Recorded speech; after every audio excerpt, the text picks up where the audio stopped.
Hello नमस्कार साथियों, कैसे हैं आप सभी। स्वागत है आपका अपने इस YouTube चैनल हिस्ट्री क्लासेज पर। सभी का स्वागत है। गुड मॉर्निंग सभी को। कैसे हैं आप सभी। आई होप आप स्वच्छ होंगे, मस्त होंगे और अपनी स्टडी को खतरनाक तरीके से जारी कर रहे होंगे। सभी का एक बार फिर से स्वागत है अपने इस YouTube चैनल पर। और आपको पता है कि हमने पिछले क्लासेज में हमने सबसे पहले इतिहास का परिचय जाना था। इसके बाद में हमने सिंधु घाटी सभ्यता, पाषाण काल, सिंधु घाटी सभ्यता और अभी हम वैदिक सभ्यता की ओर चल रहे हैं, जिसके अंदर कल की हमने क्लास ली थी, जिसके अंदर वैदिक शब्द साहित्य की हमने ग्रंथावली जानी थी। और अभी हमारे क्या है, अभी हमारे ऋग्वेद और यजुर्वेद हमारे कंप्लीट हो गए थे। ऋग्वेद और यजुर्वेद हमारे कंप्लीट हो गए थे। अभी सामवेद और अथर्ववेद है। ठीक है, सामवेद और अथर्ववेद है। अब चलते हैं अपने सेकंड थर्ड वेद, यजुर्वेद, फिर अथर्ववेद, इसके बाद में रामायण, फिर महाभारत और पुराण। इसकी चर्चा करेंगे। ग्रंथावली के अंदर इतना है। इसके बाद में फिर आगे हम चर्चा करेंगे ऋग्वैदिक साहित्य की राजनीतिक व्यवस्था, किस प्रकार से उसका समाज था, सभी की चर्चा करेंगे। तो चलिएगा, सभी का फिर से स्वागत है और जुड़े रहिएगा, देखिएगा। तो सबसे पहले बात करते हैं कौन सा वेद है भैया। वेद कौन सा है अपने, यजुर्वेद। कौन सा वेद है, यजुर्वेद। अपने वेद कौन सा है, यजुर्वेद। अब प्यारे साथियों एक बात ध्यान रखना, एक बात आप ध्यान रखना।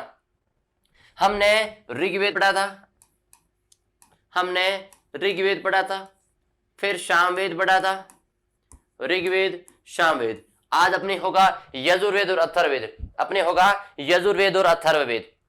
समझ में आया। शाम का अर्थ मैंने लिखाया था कल आपको। शाम का अर्थ होता है गान।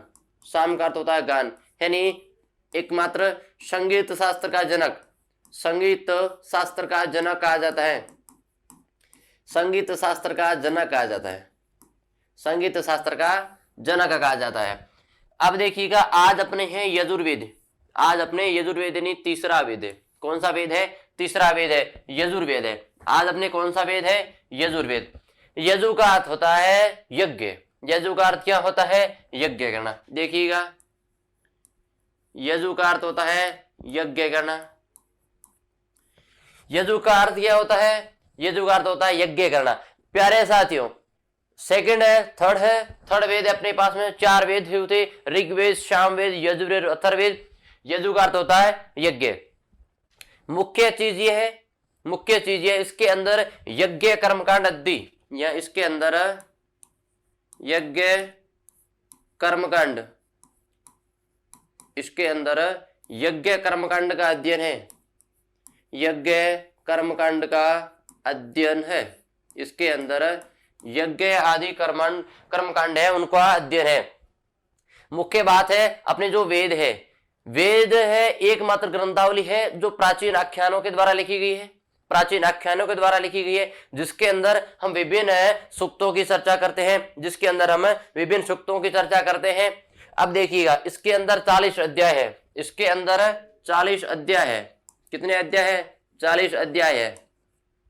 इसकी 5 शाखाएं हैं। कितनी शाखाएं हैं, 5 शाखाएं। शाखाएं कौन कौन सी है उसकी चर्चा करते हैं। शाखाएं कौन कौन सी उसकी चर्चा करते हैं। काठक शाखाएं कौन सी है, काठक। दूसरी है कपिष्टक, कपिष्टक, काठक, कपिष्टक, काठक, कपिष्टक शाखा है। काठक, कपिष्टक, मैत्रायणी, तलवकार, मैत्रायणी, मैत्रायणी। अध्याय कितने हैं, एक बार रिवीजन। अध्याय कितने हैं, 40। मैत्रायणी तैतीरीय और चौथी है तैतीरीय। फिर है वाजसनी, वाजसनी 4 नंबर में तैतीरीय, तैतीरीय। फिर 5 नंबर की है वाजसनी, वाजसनी। फिर 5 नंबर की है वाजसनी। प्यारे साथियों एक चीज याद रखना, ये अलग है, ये अलग है। ये केवल गद्य में, ये केवल गद्य में, ये गद्य और पद्य दोनों में, ये गद्य प्लस पद्य। यानी कि एक चीज नोट कर देना, एक चीज नोट कर देना, यजुर्वेद, यजुर्वेद है वो गद्य प्लस पद्य, गद्य प्लस में पद्य, यानी कि कौन सी शैली है? चंपू शैली है। कौन सी शैली है? चंपू शैली के अंदर रचित ग्रंथ कौन सा है? याद रखना, चंपू शैली के अंदर रचित वेद कौन सा है? यजुर्वेद है। कौन सा वेद है? यजुर्वेद। ये शुक्ल शाखा और कृष्ण शाखा, इतना याद रखना भैया। ये गद्य है, ये शुक्ल यजुर्वेद, शुक्ल यजुर्वेद, शुक्ल यजुर्वेद, और ये है कृष्ण यजुर्वेद, ये है कृष्ण यजुर्वेद। वो है शुक्ल यजुर्वेद, ये है कृष्ण यजुर्वेद। ये बात होगी यजुर्वेद की, ये बात होगी यजुर्वेद की। ये जो अर्थ होता है यज्ञ, यज्ञ कर्मकांड का अध्ययन है, 40 अध्याय है, 40 अध्याय है, 5 शाखा है, 5 शाखा है। पहली काटक, कपिष्टक, मैत्रायणी, तैत्तिरीय और वाजसनेयी। ठीक है, शुक्ल यजुर्वेद और कृष्ण यजुर्वेद 2 इसके भाग है। समझ में आया? चलिएगा अगला वेद, आगे चलते हैं। अगला वेद कौन सा है अपने? अगला वेद कौन सा है? अगला वेद कौन सा है? अथर्ववेद, अथर्ववेद। अगला वेद कौन सा है भैया? अथर्ववेद। प्यारे साथियों, अथर्ववेद 3 वेद हो गए, ऋग्वेद, सामवेद, यजुर्वेद और अथर्ववेद। आज अपने वेद है अथर्ववेद। अभी का वेद कौन सा है? अथर्ववेद, अथर्ववेद। अभी वेद कौन सा है? अथर्ववेद। सबसे बाद में रचित, सबसे बाद के, देखो पहली चीज नोट कर देना कि सबसे बाद में रचित, यानी कि सबसे बाद में रचित, सबसे बाद में रचित, बाद में रचित, सबसे बाद में रचित वेद, सबसे बाद में रचित वेद। सेकंड चीज, सबसे नया वेद, सबसे नया वेद, सबसे नया वेद। नोट करके चीज लिख देना, नोट करके चीज लिख देना। सबसे पुराना वेद, सबसे पुराना वेद, सबसे पुराना वेद, सबसे पुराना वेद कौन सा है प्यारे साथियों? ऋग्वेद है, जिसकी चर्चा हम कर चुके थे। सबसे प्राचीन वेद कौन सा है? ऋग्वेद है, जिसकी चर्चा हम कर चुके थे, जिसकी चर्चा हमने कर ली थी, ऋग्वेद। अब देखिएगा अथर्ववेद, अथर्ववेद का जो ब्राह्मण ग्रंथ है, अथर्ववेद का ब्राह्मण ग्रंथ, ब्राह्मण ग्रंथ आपको मैंने लिखाया था गोवा, यानी कि गोपथ। कौन सा है? गोपथ। प्यारे साथियों, अथर्ववेद, अथर्ववेद के अंदर एक चीज है, जादू टोना, जादू टोना, तंत्र मंत्र, तंत्र मंत्र, अंधविश्वास, अंधविश्वास, अंधविश्वास, जादू टोना, तंत्र मंत्र और अंधविश्वास की जो संकल्पना है, अंधविश्वास की संकल्पना, अंधविश्वास की संकल्पना, अंधविश्वास की जो संकल्पना है वो किसके अंदर है भैया? याद रखना, अथर्ववेद के अंदर है। कौन से वेद के अंदर है? अथर्ववेद के अंदर है। 731 अध्याय है इसके अंदर। कितने अध्याय है? 731 इसके अंदर अध्याय है। कितने अध्याय? 731, 731, 731 और 731 सूक्त है और 21 अध्याय है। देखिएगा 721 सूक्त है और 21 अध्याय में बटा है, 21 अध्याय में बटा है। समझ में आया ना? 721,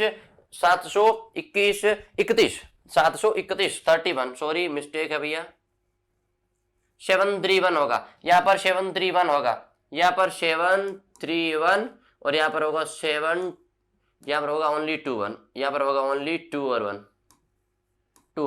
समझ में आया? 731 सूक्त है और 21 अध्याय है। 16 से 17 ग्रंथ शामिल है इसके अंदर। इसके अंदर 16 से 17 ग्रंथावली शामिल है, ग्रंथ शामिल है इसके अंदर, ग्रंथ शामिल है। 16 से 17 ग्रंथ शामिल है इसके अंदर। और इसका ब्राह्मण ग्रंथ कौन सा हो गया? गोपथ। इसका ब्राह्मण ग्रंथ कौन सा हो गया? गोपथ।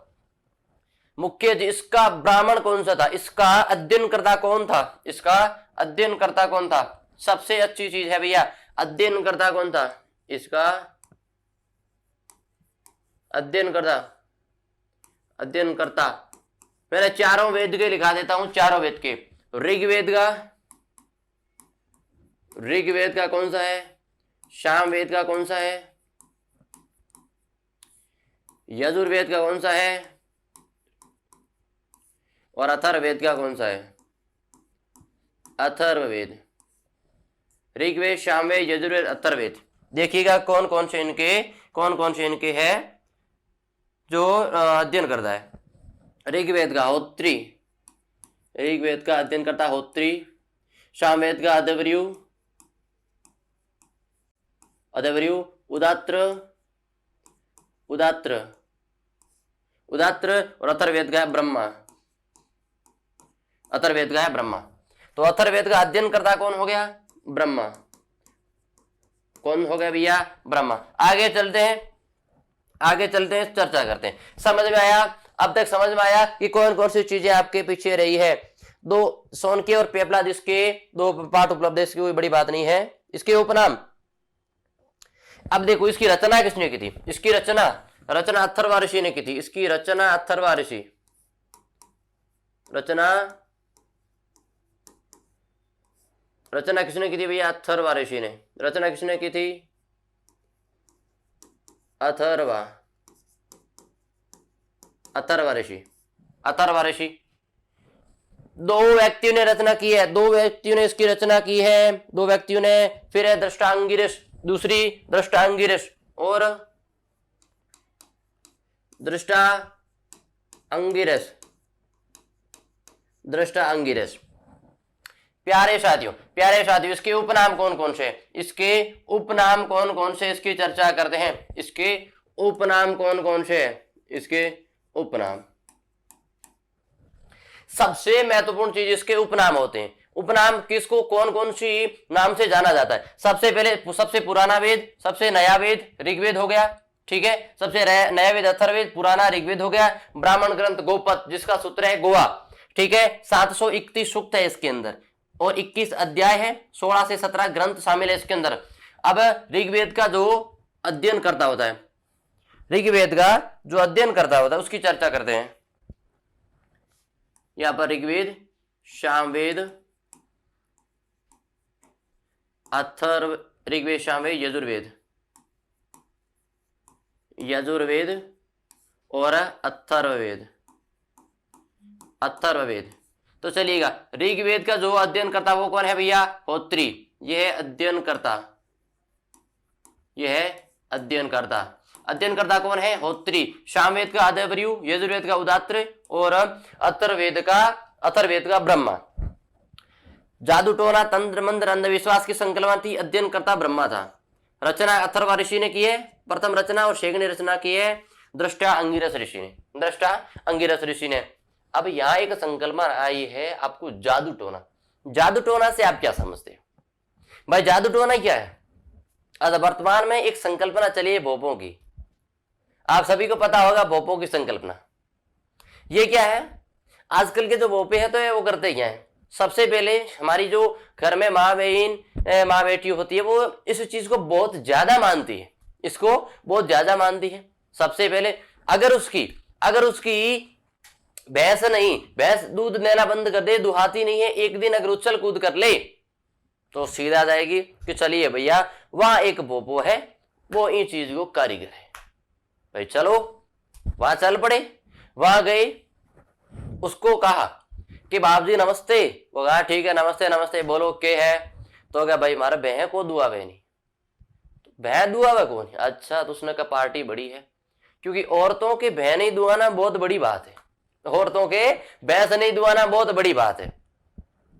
वहां गए, उन्होंने कहा बोलो, उन्होंने कहा भैंस नहीं दुआ रही है, तो क्या ठीक है।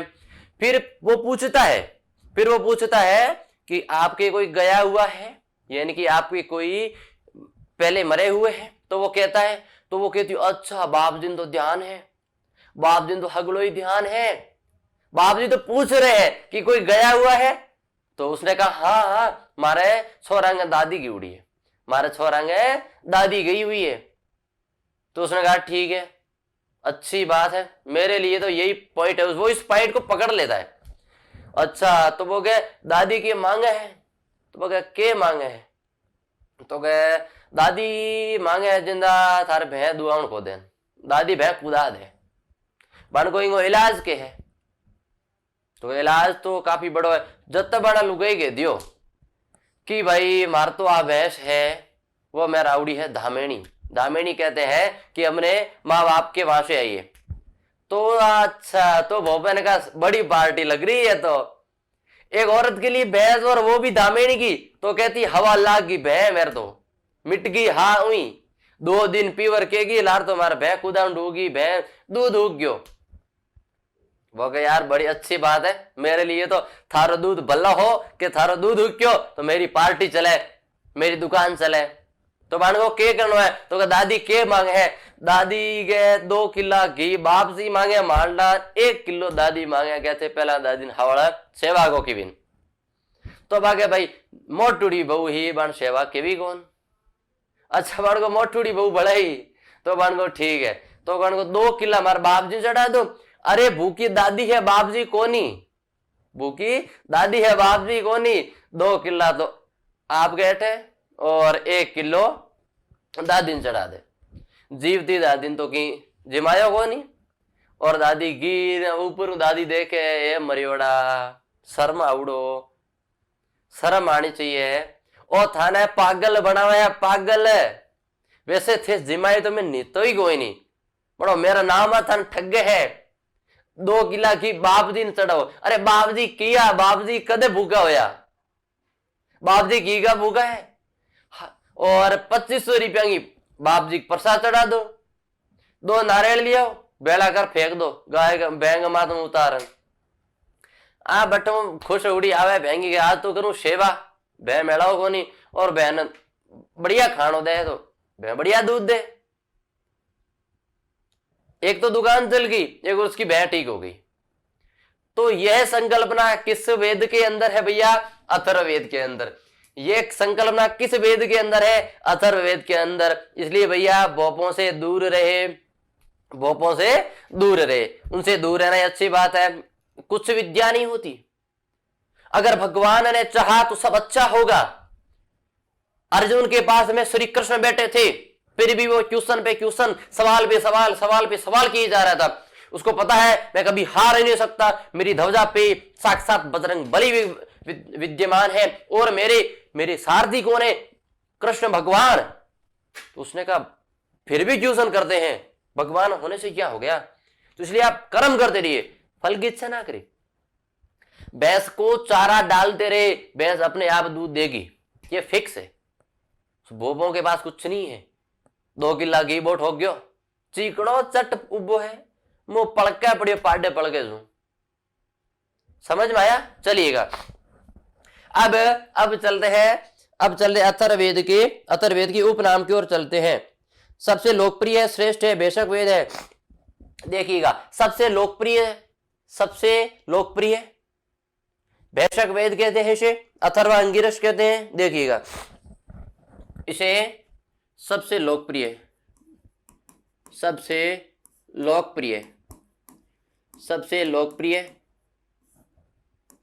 बेशक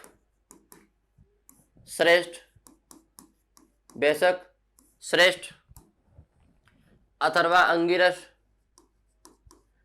अंगिरस वेद। चलिएगा ये अपने वेद कंप्लीट हो गए, ऋग्वेद, सामवेद, यजुर्वेद, अथर्ववेद सभी की हमने चर्चा कर दी है। अब चलते हैं आगे रामायण महाभारत और पुराण की ओर। रामायण महाभारत और पुराण की ओर चलिएगा भैया। पहली चीज लिखते हैं रामायण,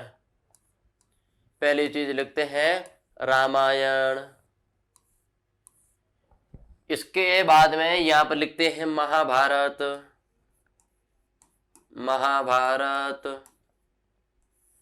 ये 2 चीज नाम याद रखना, रामायण और महाभारत अपने 2 महान महाकाव्य है भैया, अपने 2 महान महाकाव्य है, 2 महान महाकाव्य। इन चीज को जब भी समय मिले थोड़ा थोड़ा पढ़ते रहना चाहिए, पढ़ते नहीं तो देखते रहना चाहिए। लॉकडाउन ने आप सभी को रामायण तो महाभारत दिखाई दी होगी, लॉकडाउन के अंदर देखी तो होगी, किसी ने कर्ण सूर्यपुत्र कर्ण देखा होगा, किसी ने कुछ देखा होगा, लेकिन देखे जरूर थे। अब चलिएगा रामायण, पहले रामायण है ना, चलिएगा रचना किसने की? सबसे महत्वपूर्ण चीज होती है वो रचना हुई थी। किसने इसकी रचना की है भैया? इसकी रचना किसने की है? देखते हैं। रचना, इसकी रचना किसने की है? आपको पता होगा महर्षि वाल्मीकि। महर्षि वाल्मीकि ने इसकी रचना की है भैया। महर्षि वाल्मीकि ने इसकी रचना की है। सेकंड बात, इसके बीच में लगा देते हैं लाइन। देखिएगा इसकी रचना किसने की है? इसकी रचना किसने की है? देखते हैं इसकी रचना किसने की है। इसकी रचना की है इसकी रचना की है वेद व्यास जी ने। किसने की है? वेद व्यास। वेद व्यास कौन है भैया? वेद व्यास कौन है? भारत इतिहास के जनक है। भारत, मैंने आपको लिखाया था भारत इतिहास के जनक। मैंने आपको लिखाया था भारत इतिहास के जनक। मैंने आपको लिखाया था भारत इतिहास के जनक है। वेद व्यास ही भारत इतिहास के जनक है। और क्या है? आगे चलते हैं और चलते हैं। अब देखिएगा मुख्य चीज यह है, रचना किसने की? रामायण की रचना महर्षि वाल्मीकि ने, जिसके अंदर राम लक्ष्मण सीता इनकी संकल्पना है। महाभारत के अंदर क्या है? कौरव और पांडवों की संकल्पना है। धर्म पर अधर्म पर धर्म की विजय होती है। वही चीज महाभारत में भी होती है, रामायण में भी सेम चीज होती है। समझ में आया ना? यस। अब मुख्य बात करते हैं इनके श्लोकों की। इसके अंदर कितने श्लोक है? कौन से महाकाव्य के अंदर कौन कौन से कितने श्लोक है? इसके आधार पर उसके नाम कितने रखे? इसके आधार पर उसके नाम कितने रखते हैं? रामायण 24,000 श्लोक होने के कारण, रामायण 24,000 श्लोक होने के कारण, देखिएगा यहां से लिखते हैं कि 24,000 श्लोक होने के कारण, 24,000 श्लोक होने के कारण इसे चतुर्विशस्ति शास्त्र कहते हैं। इसे चतुर्विशस्ति शास्त्र कहते हैं। नाम क्या है भैया? चतुर्विशस्ति शास्त्र। चतुर्विशस्ति शास्त्र 24,000 श्लोक होने के कारण इसे नाम क्या दिया है? चतुर्विशस्ति शास्त्र। नाम क्या आया है?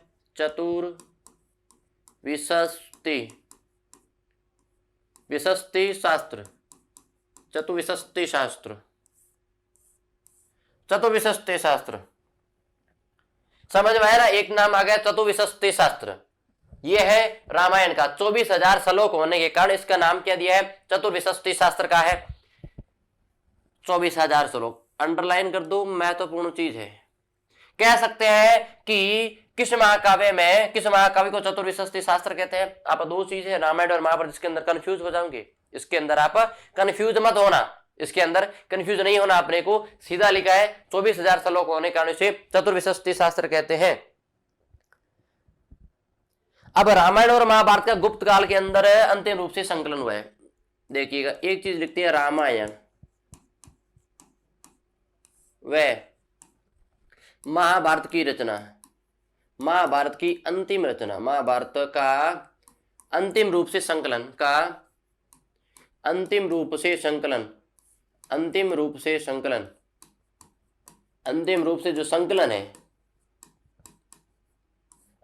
जो संकलन है वो किसके अंदर हुआ है? गुप्त काल, भारतीय इतिहास का स्वर्ण काल, गुप्त काल के अंदर हुआ है। गुप्त काल जिसे क्या कहते हैं? भारतीय इतिहास का स्वर्ण काल। भारतीय इतिहास का, प्राचीन भारतीय इतिहास का जो स्वर्ण काल है, इतिहास का स्वर्ण काल, गोल्डन टाइम, स्वर्ण काल, ये है स्वर्ण काल। गुप्त काल में हुआ, स्वर्ण काल में हुआ। अंतिम रूप से जो संकलन है वो इसके अंदर हुआ था। समझ में आया ना? महत्वपूर्ण चीज है कि नहीं है? महत्वपूर्ण चीज है कि नहीं है? देखिएगा और अब चलिए महाभारत की ओर। 8800 श्लोक महाभारत के अंदर चलते हैं। 88 कितने श्लोक भैया? 88 श्लोक कितने हुए? 8800 श्लोक होने के कारण 8800 श्लोक। एक नाम आएगा यहां पर भारत, एक नाम आएगा महाभारत, एक आएगा भारत और एक आएगा महाभारत। 88 श्लोक होने के नाम पर इसे जय संहिता कहते हैं। क्या कहते हैं? जय संहिता कहते हैं। देखिएगा नाम क्या दिया है? जय संहिता। जय संहिता, जय संहिता नाम थोड़ा गड़बड़ हो गया भैया, गड़बड़ घोटाला हो गया। जय संहिता, जय संहिता। एक नाम आएगा, एक नाम आएगा आपके पास में भारत, एक नाम आएगा महाभारत। 1,00,000 श्लोक होने के कारण 1,00,000 लिख देते हैं। 1,00,000 श्लोक, 1,00,000 श्लोक होने के कारण, 1,00,000 श्लोक होने के कारण इसे क्या कहा है? महाभारत का है। लेकिन भारत कब का है? लेकिन भारत कब का है? भारत का है 24,000 श्लोक होने के कारण। भारत कब का है? 24,000 श्लोक होने के कारण, 24,000 श्लोक होने के कारण, 24,000 श्लोक होने के कारण से भारत का है। 24,000 श्लोक होने के कारण से भारत का है। ये चलिए इसके उपनाम हो गई। और चीज कौन सी आती है? इसके अंदर विदेशी जाति है, इसके अंदर कुछ विदेशी जाति, विदेशी जाति कौन सी भैया? शक,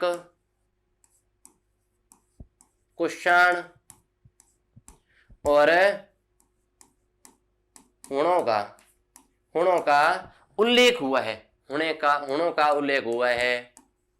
तो समझ में आया? तो समझ में आया। महाभारत और रामायण समझ में आई ना? महाभारत ये तो नहीं कहोगे ना, कहीं आप यह तो नहीं कहोगे ना कि पूरी रात रामायण देखी, पूरी रात रामायण देखी तो क्या सीता किसकी पत्नी थी? तो क्या लक्ष्मण की। तो किसकी पत्नी थी? लक्ष्मण की। लक्ष्मण की नहीं थी, लक्ष्मण की नहीं थी। और इसका एक और नाम है पंचम वेद भी कहते हैं। लिख दीजिएगा, लिख दीजिएगा, इसे पंचम वेद कहते हैं।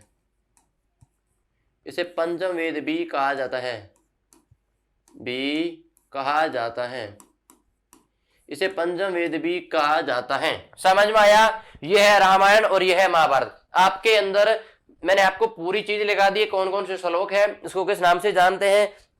समझ में आया? समझ में आया? चलिएगा आगे चलते हैं। इसकी राजनीतिक व्यवस्था। अब चलते हैं सिंधु वैदिक सभ्यता की राजनीतिक व्यवस्था। बहुत महत्वपूर्ण टॉपिक है मेरे भाई, मेरे साथियों, बहुत महत्वपूर्ण टॉपिक है। यहां पर लिख दीजिएगा वैदिक नहीं, ऋग्वैदिक, ऋग्वैदिक, ऋग्वैदिक सभ्यता की, ऋग्वैदिक सभ्यता की। अब सबसे पहले ऋग्वैदिक सभ्यता की बात करते हैं। इसके अंदर कौन से क्या क्या बात हुई है उसकी चलते हैं। ऋग्वैदिक सभ्यता,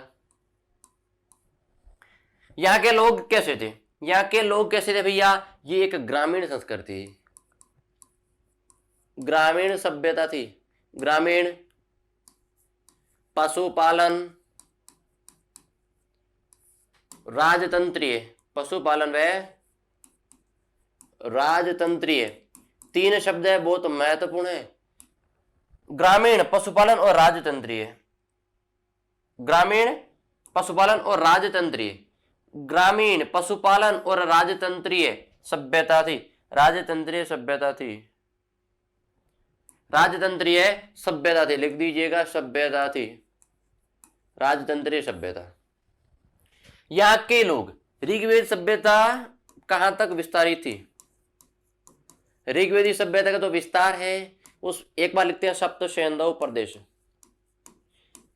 सप्त सैंधव प्रदेश, सप्त सैंधव प्रदेश में इसका विस्तार था।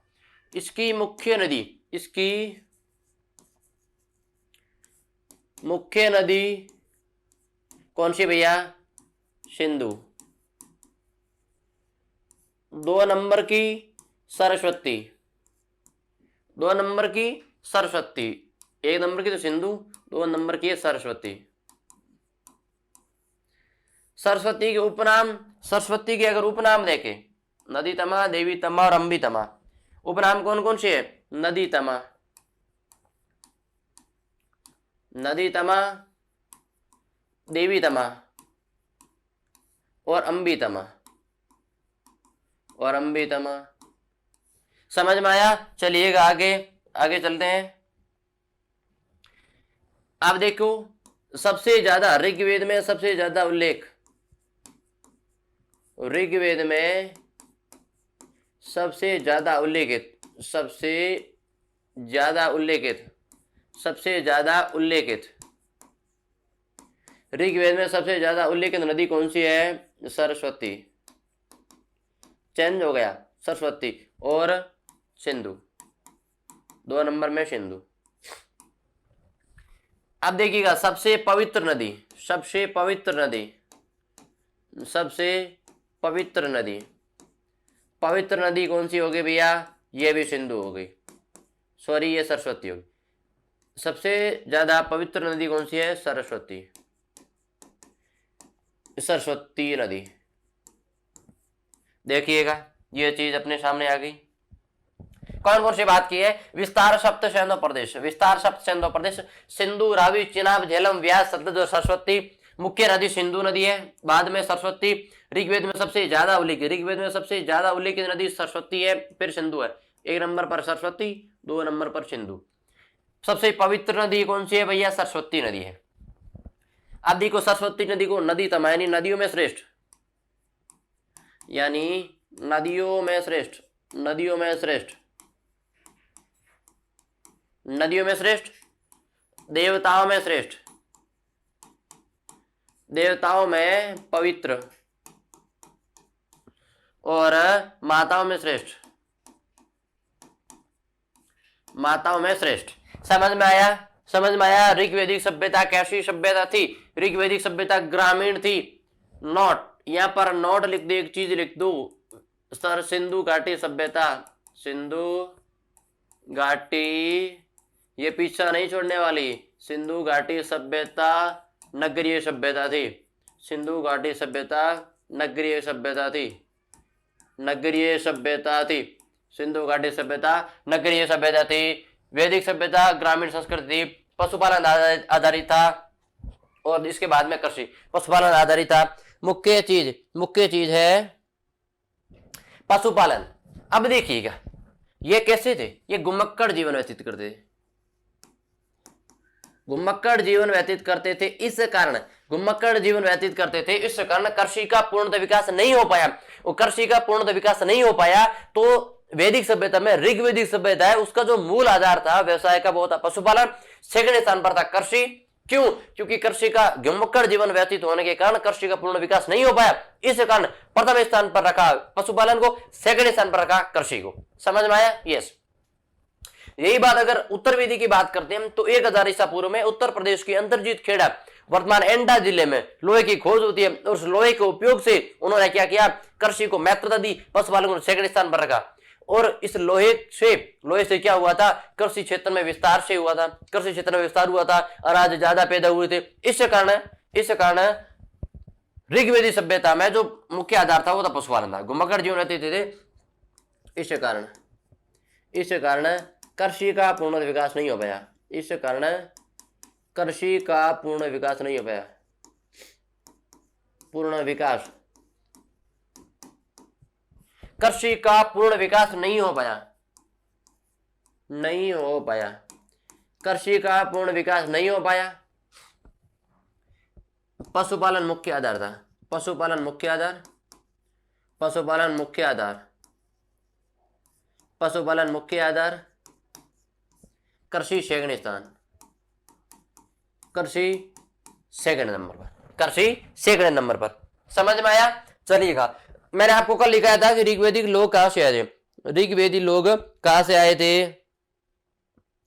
अब चलिएगा 3 स्थान है, आर्यवर्त, ब्रह्मवर्त और देखिएगा, एक है आर्यवर्त, एक है आर्यवर्त। पहला नाम आर्यवर्त, 2 नंबर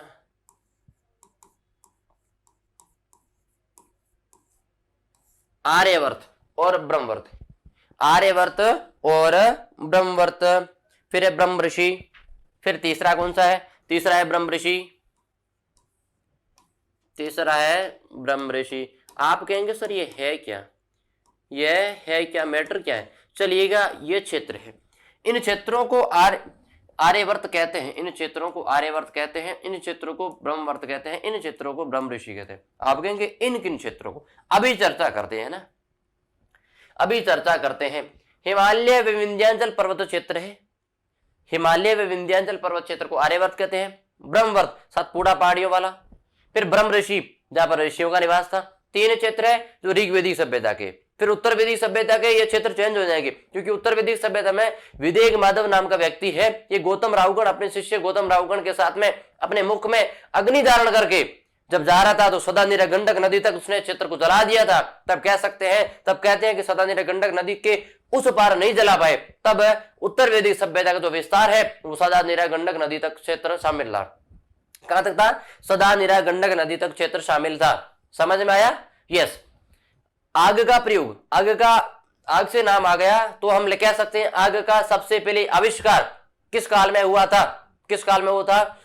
पुरापाषाण काल का एक तीसरा भाग था उच्च पुरापाषाण काल, उसका उपयोग किस काल में हुआ था? नवपाषाण काल में हुआ था। समझ में आया? नवपाषाण काल में आग का सबसे पहले उपयोग हुआ था, आग का सबसे पहले उपयोग हुआ था। लेकिन आग, और अगर बात करते हैं लोहे की बात करते हैं तो 1000 ईसा पूर्व में हुआ था। व्यापक क्षेत्र पर विस्तार किसमें हुआ था? मध्य 6ठी शताब्दी ईसा पूर्व में। बौद्ध काल और जैन धर्म है, बौद्ध धर्म और जैन धर्म किसके, इसने लोहे ने महत्वपूर्ण भूमिका निभाई थी क्षत्रिय वर्ग को ताकतवर बनाने के लिए और अपने ब्राह्मण जैसे कर्मकांडीय वर्ग से लड़ने के लिए उन्होंने इस लोहे ने महत्वपूर्ण भूमिका निभाई थी। कृषि क्षेत्र में महत्वपूर्ण भूमिका निभाई थी, क्षत्रिय वर्ग के अंदर महत्वपूर्ण भूमिका निभाई थी।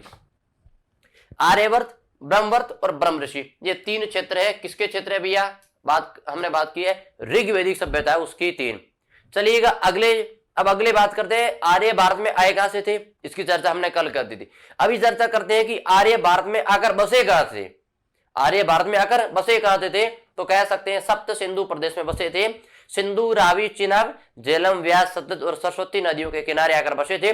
ये जो सप्त सिंधु प्रदेश है वो सिंधु, रावी और उसकी सहायक नदियों का क्षेत्र है, वहां आकर भारत में बसे थे और वही प्रदेश सप्त सिंधु प्रदेश कहलाया। चलिएगा, चलते हैं सप्त सिंधु प्रदेश की ओर। कहां चलते हैं? सप्त सिंधु प्रदेश की ओर चलते हैं अपने आगे। अब अपने पास में सवाल है कि आर्य भारत में आकर बसे कहां थे। क्वेश्चन है कि आर्य भारत में आकर बसे कहां थे। आर्य भारत में आकर बसे कहां थे? आकर बसे कहां थे? पहली चीज इसका आंसर देखिए तो कह सकते हैं सप्त सिंधु प्रदेश।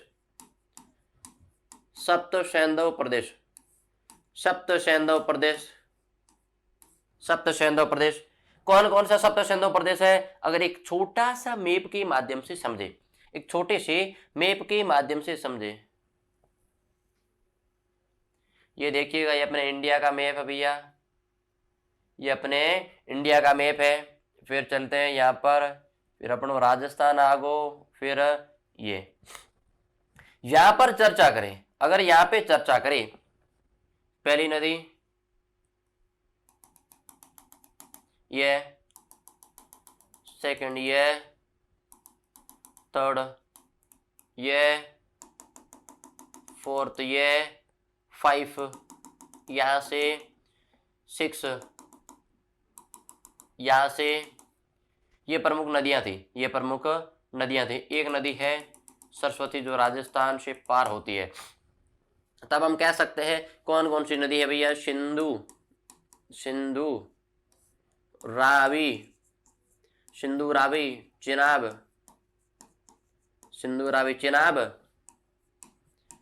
झेलम, व्यास, सतलज और यह है सरस्वती। ये क्षेत्र था। ओवरऑल कह सकते हैं जो ये क्षेत्र था ना, ओवरऑल हम कह सकते हैं जो ये क्षेत्र था,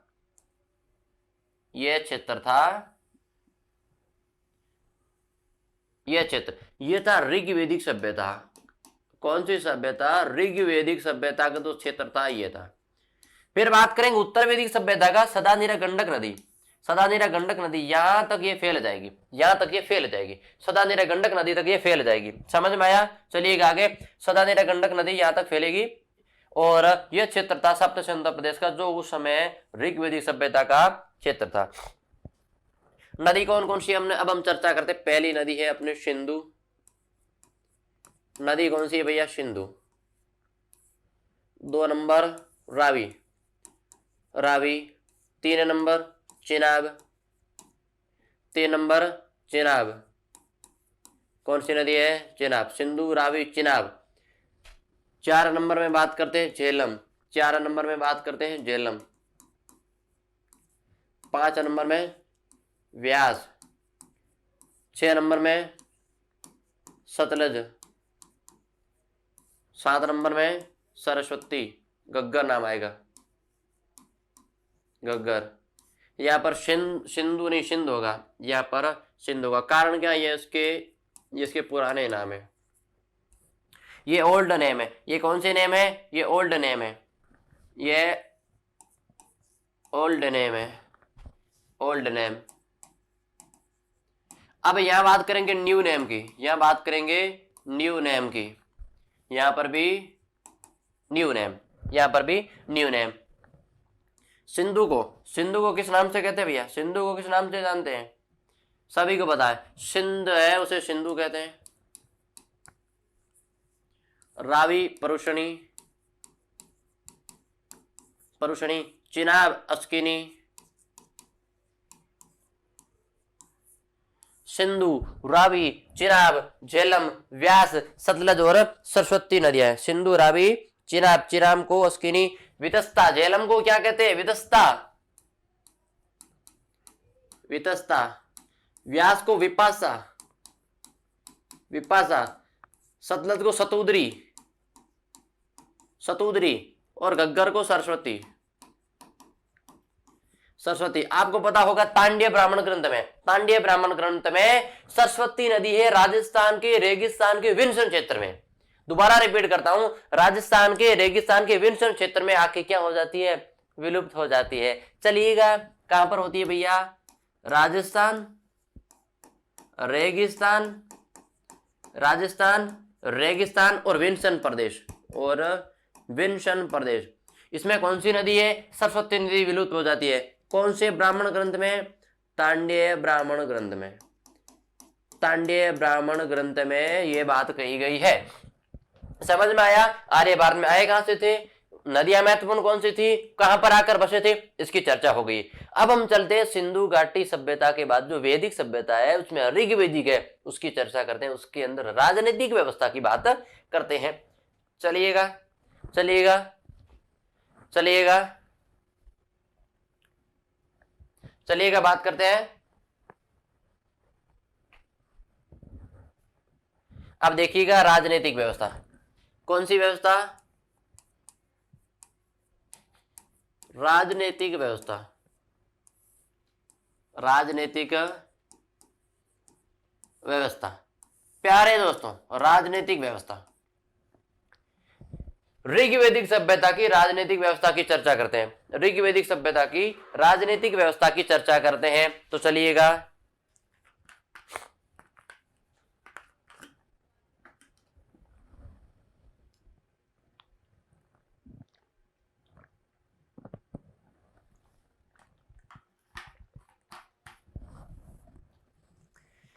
चलिएगा राजनीतिक व्यवस्था।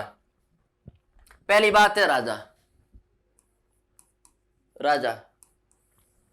प्यारे साथियों, राजा, उसमें राजा हुआ था। पहली बात मैंने कही है, राजतंत्रीय सभ्यता थी। राजतंत्रीय सभ्यता, जनतंत्रीय नहीं थी। राजा का चुनाव होता था। अरे चुनाव कौन करता था? 3 समितियां करती थी, उसकी भी चर्चा करेंगे। सबसे पहले चलिएगा, राजनीतिक व्यवस्था में एक छोटा सा चार्ट बनाते हैं, एक छोटा सा चार्ट बनाते हैं। यहां पर लिखते हैं कुल, कुल, ग्राम, विश्व, जन। कुल, ग्राम, विश्व, जन। चलिएगा, क्या मामला है। कुल का मुखिया कुलप, कुल का मुखिया कुलप, ग्राम का मुखिया ग्रामणी, विश्व का मुखिया विश्वपति, विश्व का मुखिया विश्वपति, जन का मुखिया राजन या गोप्ता, राजन या गोप्ता। आगे चलते हैं और बात करते हैं कि और क्या बात होगी, और यही बात होगी कुल। कुल में क्या होते थे, परिवार। कुल में क्या होते थे, परिवार। परिवार का मुखिया कौन होता आपको पता होगा, पितृ यानी पिता या दादा, पितृ। समझ में आया।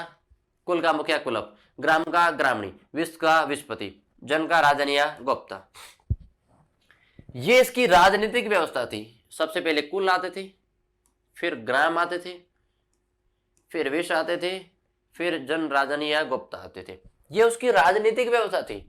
एक कड़ी जमी हुई थी कि सबसे पहले ऊपर ये, उसके बाद ऊपर ये, इससे ये कड़ी थी, एक सीढ़ीदार थी। अब आपको पता होगा अगर कोई व्यवस्था बनाई रखनी होगी तो एक कड़ी, एक जॉइंट बनना जरूरी होगा, क्योंकि जॉइंट के बिना यह संभव नहीं है। जिस प्रकार से हमारी अगर राजनीतिक व्यवस्था की अभी बात करते हैं कि जिस प्रकार से भैया पीएम होता है, फिर आगे बंटे होते हैं, फिर आगे अंत तक हमारे गांव में विधायक, सरपंच, उप सरपंच, वार्ड पंच तक आ जाते हैं, वार्ड पंच तक अपने क्षेत्र आ जाते हैं। तो इतनी एक प्रकार से एक बटा हुआ क्षेत्र होना चाहिए ताकि उस काम संभालने में आसानी हो। लेकिन मुख्य राजन या गुप्ता होता था, लेकिन राजन या गुप्ता को राजा का भी चुनाव होता था। इसका भी क्या होता था, चुनाव होता था। चुनाव मतलब मतदान नहीं होता था, इसको चुना जाता था। किसके द्वारा चुना जाता था, एक नंबर है सभा। 3 समितियों का नाम करता हूं। 2 नंबर है समिति, समिति। 3 नंबर है सभा समिति, 3 नंबर है विध, 3 नंबर होगी विध, 3 नंबर होगी विध। तो इसमें चुनाव कौन करता था, 3 समितियों का नाम लिखा दिया आपने। चुनाव ये करता था समिति, इसका प्रधान, इसका सभापति कौन था, ईशान था। इसका सभापति क्या कहलाता था, ईशान। ऋग्वेद के अंदर सभा का उल्लेख 8 बार, समिति का उल्लेख 9 बार, विध का उल्लेख 122 बार। विध का कार्य क्या था, सबसे पुरानी संस्था, सबसे पुरानी संस्था थी, सबसे पुरानी संस्था थी। अच्छा, बिल्कुल थी। विध क्या करती थी, विध का एक कार्य था, महत्वपूर्ण था, कि लूटे हुए धन का बंटवारा करती थी, कि लूटे हुए धन का बंटवारा करती थी। लूटे धन का बंटवारा, लूटे धन का बंटवारा करती थी। यह उच्च अभिजातीय वर्ग लोगों की सभा थी, उच्च अभिजातीय वर्ग लोगों की सभा थी, अभिजातीय लोगों का संगठन था, लोगों का संगठन था। तो भैया कहेंगे ये हो गया, ये हो गया, इसी पीछे क्यों रखा है। अरे पीछे नहीं रखेंगे, समिति। समिति क्या है, समिति के देखते हैं, आम जन की सभा, आम जन की सभा। भैया सब बढ़ा के तो आम जन पीछे कहाँ रह गए, आम जन की सभा थी। ये प्रमुख इसका जो क्षेत्र था कि कुल ग्राम विश्जन राजन होता था, उसका चुनाव होता था, समिति उसका चुनाव करती थी, समिति का प्रधान ईशान कहलाता था, और ये इसका चुनाव समिति करती थी। ये चीज याद रखना, चुनाव कौन करती थी, समिति करती थी। ऋग्वेद में उल्लेख 8, 9 और 122 बार उल्लेख है। सबसे पुरानी संस्था ये कौन सी है, विध है, लूटे धन का बंटवारा करती थी। इसका ये कार्य था, महत्वपूर्ण कार्य था। समझ में आया। ये इसकी राजनीतिक व्यवस्था थी, इस प्रकार से बनी थी। राजन, राजा के लिए शब्द है राजन या गुप्ता, राजा के लिए शब्द है राजन या गुप्ता,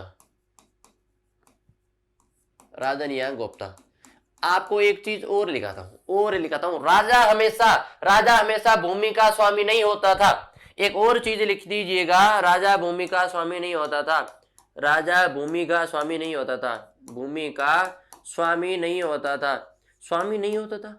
आप कहते राजा भूमि का स्वामी नहीं होता था, तो कौन होता था, राजा केवल युद्ध का अधिकार था। राजा हमेशा युद्ध में काम आता था, उसका निजी संपत्ति पर कोई अधिकार नहीं था, जमीन पर कोई अधिकार नहीं था, क्षेत्र विशेष में कोई अधिकार नहीं था। राजा केवल एक ही काम करता था, वो था युद्ध। कौन सा था, युद्ध।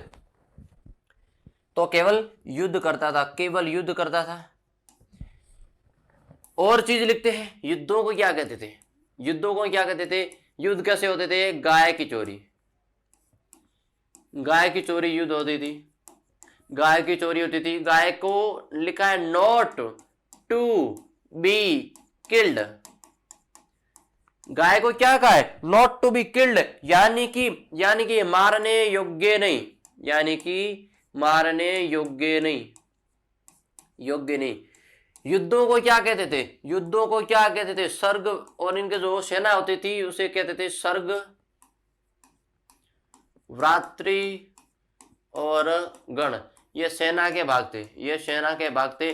सेना कैसी थी, ऐसे सेना थी, युद्ध के समय केवल उपयोग करती थी, युद्ध हुआ सेना बनाई, युद्ध कंप्लीट हुआ सेना बिखेर दी, कि युद्ध हुआ सेना बनाई, युद्ध कंप्लीट हुआ सेना बिखेर दी, इतना ही था, ऐसा ही सेना थी, गाय को मारने योग्य नहीं थे। ठीक है, अब मुख्य, गाय महत्वपूर्ण पशु है, ऋग्वैदिक सभ्यता का गाय सबसे महत्वपूर्ण पशु है, याद रखना, गाय सबसे महत्वपूर्ण पशु है। राजा का काम क्या था, सीधा पूछ ले कि ऋग्वैदिक सभ्यता में राजा का महत्वपूर्ण काम क्या था, कुछ नहीं था, युद्ध करना, अगर हुआ युद्ध तो करना, नहीं तो बैठे रहना चुपचाप, हाथ बगल में कर दिए और बैठा है राजा, हाथ बगल में कर दिए और राजा बस इस प्रकार से बैठा है। राजा का कोई मतलब नहीं है, राजा का कोई मतलब नहीं है, राजा को नियुक्त किया जाता था, राजा को तो नियुक्त किया जाता था। तो प्रमुख कौन हो गए, सभा समिति और विद, इस पर भी अलग अलग व्यक्ति थे, प्रमुख थे, वो भी कार्य करते थे, उन प्रमुखों पर भी प्रमुख काम करते थे, यानी एक प्रकार से बट्टी हुई और जॉइंट कह सकते, सभी तरह से एकदम शानदार तरीके से राजनीतिक व्यवस्था थी कि कोई भी अपने हक का, अपने अधिकार का मित भी उपयोग नहीं कर सकता, फालतू में उसका उपयोग नहीं कर सकता। आप चाहते हैं, आप कमेंट बॉक्स में जरूर लिखिएगा, क्या हमारी राजनीतिक व्यवस्था में कुछ बदलाव होने चाहिए, कुछ बदलाव होने चाहिए या नहीं, इतना लिखना। आपका मत क्या है वो देखते हैं, ठीक है। चलिएगा अब आगे चलते हैं, इसकी राजनीतिक व्यवस्था की चर्चा हुई, किसकी राजनीतिक व्यवस्था किस प्रकार से थी, हमने इसकी चर्चा की। चलिएगा एक बार हम देख लेते हैं आज हमने किस किस की चर्चा की, इसकी आगे चर्चा करते हैं। आज हमने किस किस की चर्चा की है,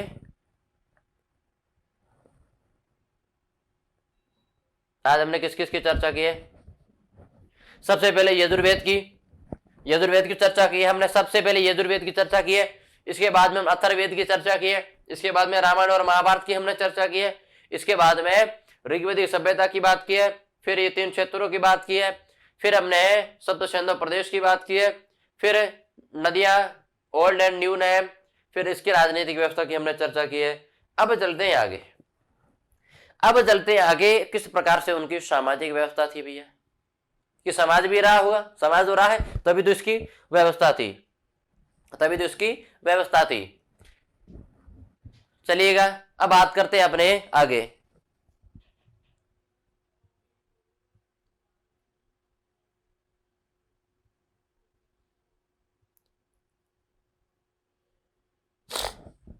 अब हम एक बात करते हैं, महत्वपूर्ण है 10 राज्य युद्ध, एक है 10 राज्य युद्ध, युद्ध की बात चली गई है तो चलते हैं 10 राज्य युद्ध, 10 राज्य युद्ध, 10 राज्य युद्ध, भरत जन के राजा सुदास और विश्वामित्र के बीच युद्ध हुआ था। ऋग्वेद के 8वें मंडल में परुषणी देखिएगा उल्लेखित कहा हुआ है, बहुत शानदार तरीके से चर्चा करेंगे कि ऋग्वेद के 8वें मंडल में, ऋग्वेद के 8वें मंडल में इसका उल्लेख है, नदी कौन सी है, रावी, परुषणी नदी के किनारे किसके बीच हुआ है, भरत जन के राजा सुदास। मैं एक बार लिखा देता हूं फिर समझाऊंगा कैसे युद्ध हुआ। भरत जन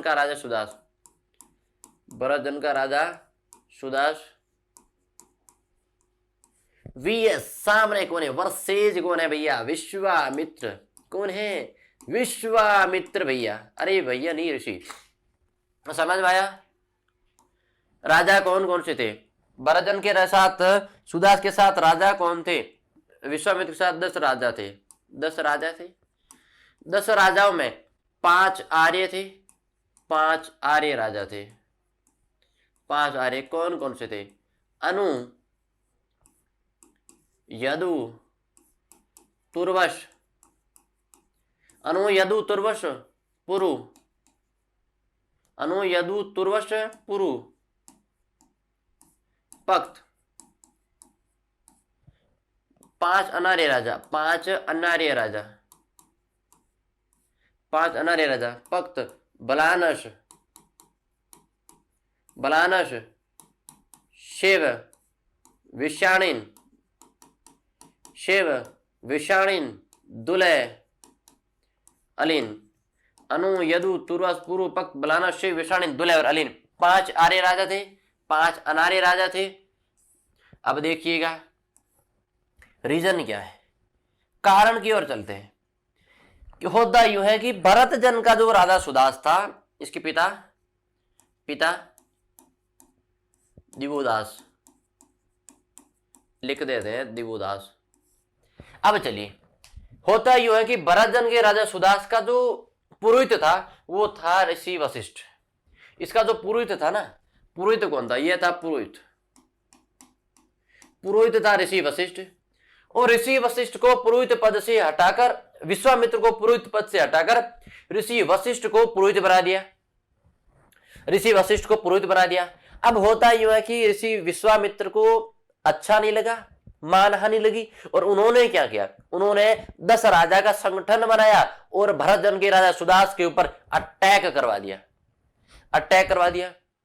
लेकिन सुदास उस युद्ध में विजय हो जाते हैं और विश्वामित्र जी पराजित हो जाते हैं। और इनका पुरोहित कौन था रहता था? इनका पुरोहित कौन रहा? फिर पुरोहित कौन रहा? ऋषि वशिष्ठ, ऋषि वशिष्ठ रहे थे, ऋषि वशिष्ठ रहे थे। यह था दशराज्ञ युद्ध। ऋग्वेद के 8वें मंडल में इसका उल्लेख है। आप कहेंगे 8वां मंडल क्या है? इसके अंदर इसका उल्लेख है। रावी परशुनी नदी के किनारे भरत जन के राजा सुदास और विश्वामित्र के बीच में युद्ध हुआ था। भरत जन के राजा सुदास और विश्वामित्र के बीच में युद्ध हुआ था, जिसके अंदर 5 आर्य राजा अनु, यदु, तुर्वस, पुरु, पक्त, फिर बलाना, शिव, विषाणिन, दुलय और अलिन, ये 5 अनार्य राजा थे। समझ में आया ना? 5 आर्य राजा ये हो गए, 5 आर्य राजा, फिर 5 अनार्य राजा, 10 राजा थे कुल। समझ में आया? ये अपने हो गया दशराज्ञ युद्ध का वर्णन। ये अपने हो गया दशराज्ञ युद्ध। नाम से लगता है 10, राज्ञ मतलब राजा, युद्ध मतलब युद्ध, 10 राजाओं का युद्ध। सामने कौन है? सुदास। सुदास ने शंबर नामक अनार्य राजा को भी पराजित किया। लिख देते हैं, सुदास ने शंबर नामक अनार्य राजा को भी हराया, अनार्य राजा को भी हराया, राजा को हराया। पिता कौन थे? दिवोदास। पिता कौन थे? दिवोदास। ये अपने 10 राज्ञ युद्ध का वर्णन हो गया, अपने 10 राज्ञ युद्ध का वर्णन हो गया। अब आपको समझ में आ ही गया होगा कि किस प्रकार से 10 राज्ञ युद्ध हुआ था। इसके पीछे मुख्य कारण था, युद्ध होने के पीछे कारण क्या था? युद्ध होने के पीछे कारण क्या था? अब देखिएगा, राजा की सहायता करने के लिए अधिकारी कौन कौन से होते थे? क्योंकि अधिकारी भी होते थे। राजा अकेला शासन व्यवस्था चला नहीं सकता था, इसलिए राजा की सहायता के लिए कुछ अधिकारी थे, उनकी चर्चा करते हैं। उन्हें क्या कहते थे? राजा की सहायता के लिए प्रमुख अधिकारी। नाम देखिएगा, बहुत महत्वपूर्ण है भैया, कि सूत्र के माध्यम से, राजा की ट्रिक के माध्यम से समझा दूंगा। राजा की सहायता के लिए, कि राजा की सहायता के लिए, राजा की सहायता के लिए 12 अधिकारी होते थे। 12 अधिकारी होते थे। राजा की सहायता के लिए 12 अधिकारी होते थे, जिन्हें क्या कहते थे? रत्नीन कहते थे, रत्नीन कहते थे। जिन्हें क्या कहते थे? रत्नीन कहते थे, रत्नीन कहा जाता था, रत्नीन कहा जाता था, रत्नीन कहा जाता था। जिन्हें क्या कहा जाता? रत्नीन कहा जाता था। 12 अधिकारी थे। कितने अधिकारी थे? 12। अधिकारियों के नाम लिखते हैं, सूत्र लिख दो। आप यहां पर ट्रिक लिख दो, ट्रिक। आपके लिए ट्रिक बना ले आया हूं। पुष्य युवा, पुष्य युवा शभाशु, सभाशु प्रम अपाशु, प्रम अपाशु। इसके अंदर एक सुधार करेंगे। ये तो आपके लिए एक रिदम सेट हो गया कि पुष्य युवा सभासु प्रम अपाशु, पुष्य युवा सभासु प्रम अपाश, सु नहीं होगा, अपाश होगा। यहां पर कौन होगा? अपाश होगा, प्रम अपाश। अब इसके माध्यम से देखिएगा, सबसे पहले पुष्य पु में होगा पुरोहित, पु में होगा पुरोहित। फिर छे, फिर लिखते हैं शे, शे का मतलब होता है सेनानी, शे का मतलब होता है सेनानी। पुष्य युवा, युवराज, युवराज। वाह था वाज्रपति गोचर भूमिका प्रमुख, वाज्रपति गोचर चारागाह भूमिका प्रमुख वाज्रपति। फिर होगा शु, फिर बात करते हैं शु, शु ये क्या था? सूत, सूत या रत्कार। सु प्र, प्र कहते हैं प्रम विलास, प्रम विलास, प्रम विलास। मैं कहते हैं महिषी, मैं अधिकारी कौन सा था? मैं से महिषी, मैं से महिषी था। फिर ए कहते हैं अक्षवाप, अक्षवाप, ऐसे अक्षवाप। फिर पा से कहते हैं पालागल, पालागल। शय से कहते हैं संग्रहिता, संग्रहिता। ये प्रमुख अधिकारी थे। प्यारे साथियों, प्यारे दोस्त, प्यारे जीवड़ों, देखिएगा पुष्य युवा समासु एक अलग लिखते हैं ताकि आपको समझ में आ जाए अच्छी तरह से कि कौन कौन से नाम के आगे कौन कौन सा बंदा है। पुष्य, साथ में बोलिएगा, पुष्य युवा, पुष्य युवा सभासु, पुष्य युवा सभासु, पुष्य युवा,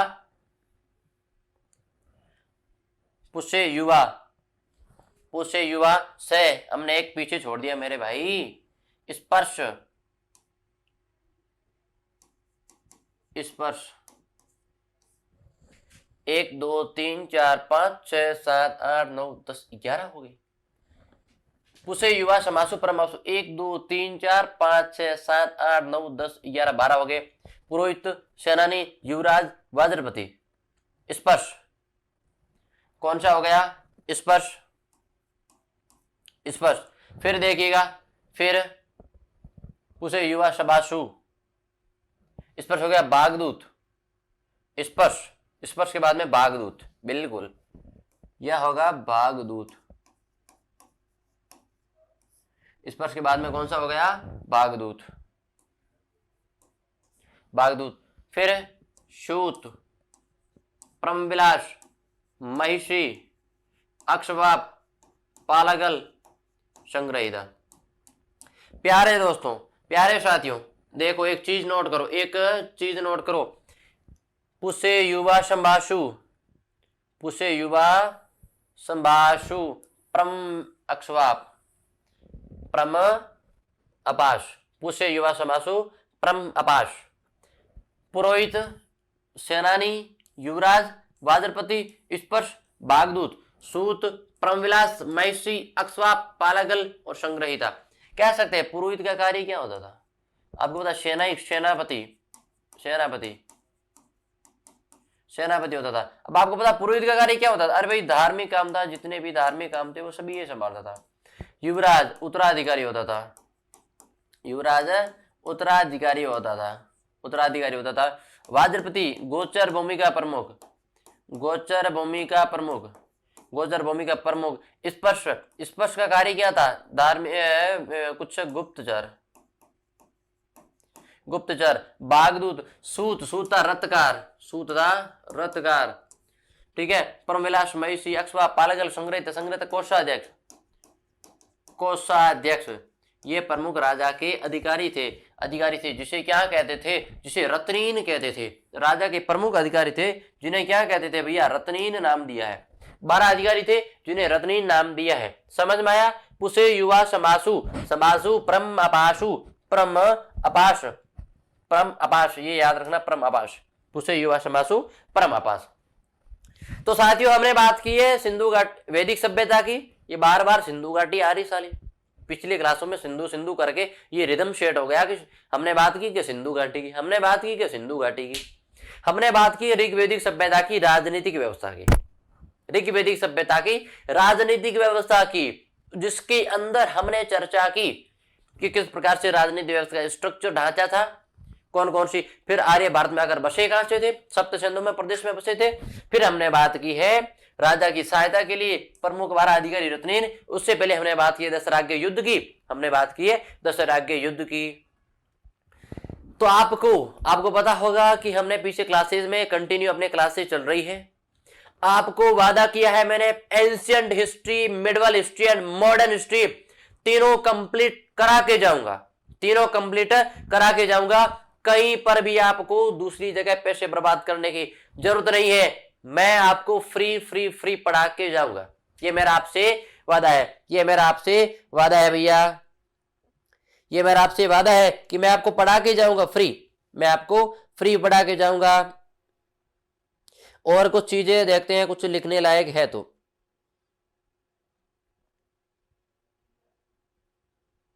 देखते हैं।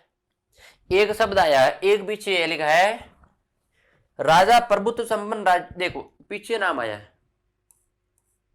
पीछे नाम आया राज्य, एक नाम आया राज्य, यानी ये प्रभुत्व संपन्न राज्य का सूचक था। राज्य किसे कहते हैं? उस समय राज्य कहते थे देश को, उस समय राज्य कहते थे देश को, कि देश या राज्य के लिए पहली बार राष्ट्र शब्द आया है और प्रभुत्व संपन्न राज्य का सूचक नहीं है। देखिएगा देश या राज्य के लिए, देश या राज्य के लिए एक लाइन आपको लिखती मैं भूल गया, महत्वपूर्ण है। देश या राज्य के लिए, देश या राज्य के लिए, राज्य के लिए, देश या राज्य के लिए, देश या राज्य के लिए पहली बार पहली बार पहली बार पहली बार प्रभुत्व संपन्न राज्य का पहली बार राष्ट्र शब्द आया है। क्या आया है? राष्ट्र शब्द आया है, पहली बार राष्ट्र शब्द आया है, राष्ट्र शब्द आया है। लेकिन राष्ट्र शब्द आया है, लेकिन यह प्रभुत्व संपन्न राज्य का सूचक नहीं है। लेकिन यह एक प्रभुत्व संपन्न राज्य का, प्रभुत्व संपन्न राज्य का, संपन्न प्रभुत्व संपन्न राज्य का सूचक नहीं है, प्रभुत्व संपन्न राज्य का सूचक नहीं है, प्रभुत्व संपन्न राज्य का सूचक नहीं है। देखिएगा राजा का पद आनुवंशिक है, क्या राजा का पद आनुवंशिक था? राजा का बेटा ही क्या राजा बनेगा? किंतु राजा को असीमित अधिकार नहीं थे। सीधी बात है, राजा का बेटा राजा होता था, लेकिन असीमित अधिकार राजा को नहीं थे। कि राजा का पद आनुवंशिक हो चुका था, आनुवंशिक हो चुका था, आनुवंशिक हो चुका था, परंतु राजा को असीमित अधिकार नहीं थे, परंतु राजा को असीमित अधिकार, असीमित अधिकार, परंतु राजा को असीमित अधिकार नहीं थे। तो क्या था? राजा का चुनाव होता था। तो हमने पीछे बात की है, लेकिन एक बार लिख देते हैं। राजा का समिति द्वारा चुनाव होता था, राजा का समिति द्वारा चुनाव होता था, राजा का समिति द्वारा चुनाव होता था। और राजा के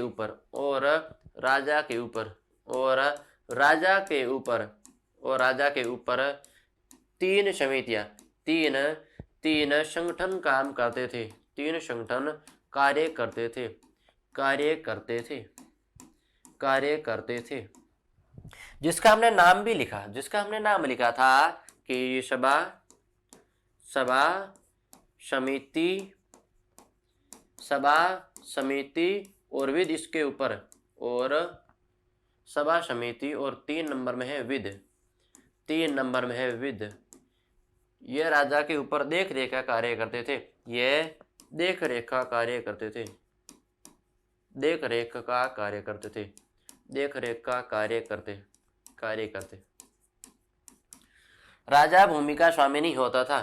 देख लीजिएगा कि राजा भूमि का स्वामी नहीं होता था, राजा भूमि का स्वामी नहीं होता था, राजा भूमि का स्वामी नहीं होता था, नहीं होता था, राजा भूमि का स्वामी नहीं होता था। तो किसका स्वामी होता था? युद्ध का स्वामी होता था, युद्ध का स्वामी होता था, राजा युद्ध का स्वामी होता था, स्वामी होता था,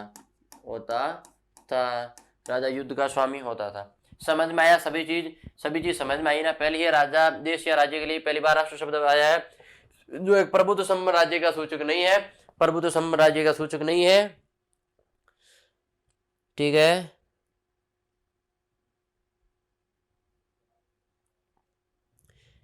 देखिएगा ये चीजें निकली अपने सामने, महत्वपूर्ण चीजों का हमने अध्ययन किया है। कल हम बात करेंगे कि ऋग्वैदिक सभ्यता की सामाजिक व्यवस्था कैसी थी, कि किस प्रकार से उनका समाज बटा था, स्त्रियों की स्थिति कैसी थी, उन सभी चीजों की चर्चा करेंगे। तब तक के लिए धन्यवाद। देखते रहिए हिस्ट्री क्लासेस। और आपको मैं कह देता हूं कि मेहनत करते रहिएगा, अपने को मंजिल पानी है, कि मेहनत करते रहिएगा, अपने को मंजिल पानी है। और मैं आपके लिए एक मोटिवेशन ले आया हूं, आपके लिए मैं एक मोटिवेशन लाया हूं। चलिएगा, आपको कैसा लगता है देखते हैं। कि आपके लिए मैं एक मोटिवेशन लाया हूं कि हालातों से हारने वाला मत समझना, कि हालातों से हारने वाला मत समझना। आज हवा तेरी है तो कल तूफान मेरा होगा। कि हालातों से हारने वाला मत समझना, कि हालातों से हारने वाला मत समझना। आज हवा तेरी है तो कल पूरा तूफान मेरा होगा। इसी जोश और जुनून के साथ आगे बढ़ते हैं। और तब तक के लिए धन्यवाद। देखते रहिए और प्यार देते रहिए आपके भाई को, आपके दोस्त को। हिस्ट्री क्लासेस देखते रहिएगा, जिसके अंदर मैं आपको संपूर्ण हिस्ट्री क्लियर कराऊंगा। धन्यवाद।